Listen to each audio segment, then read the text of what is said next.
Hello बच्चों, आज की कक्षा में हम पढ़ेंगे अलंकार। व्याकरण का एक महत्वपूर्ण भाग है अलंकार।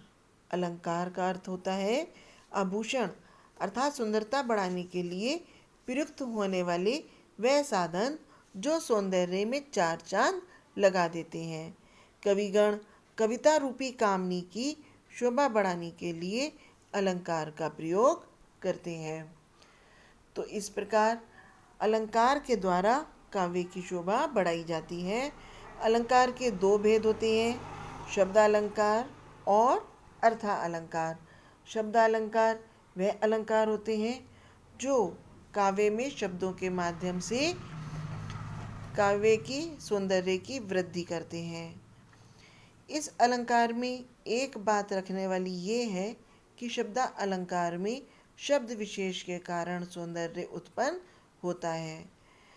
उस शब्द विशेष का पर्यायवाची रखने से काव्य सौंदर्य समाप्त हो जाता है।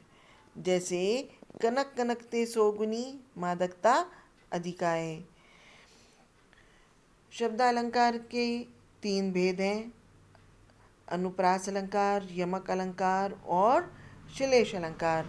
अनुप्रास अलंकार वह अलंकार होते हैं जब काव्य में किसी वर्ण की आवृत्ति एक से अधिक बार होती है, तो वहाँ पर अनुप्रास अलंकार होता है।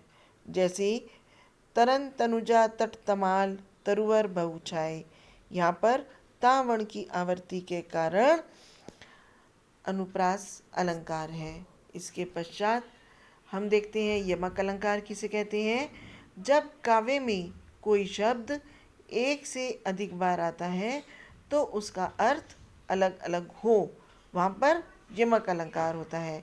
जैसे तीन बेर खाती थी वह तीन बेर खाती है। उपयुक्त पंक्ति में बेर शब्द दो बार आया है, लेकिन दोनों बार अर्थ अलग है। एक का अर्थ है समय और दूसरे बेर का अर्थ है एक प्रकार का खाने वाला फल। फिर इसके बाद हम देखते हैं श्लेष अलंकार। श्लेष का अर्थ है चिपका हुआ, अर्थात एक शब्द के अनेक अर्थ जब चिपके होते हैं तब श्लेष अलंकार होता है।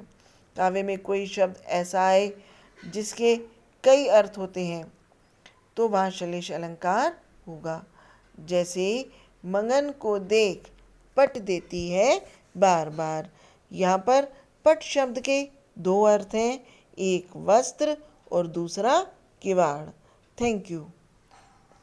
अगली कक्षा में हम पढ़ेंगे अर्थालंकार।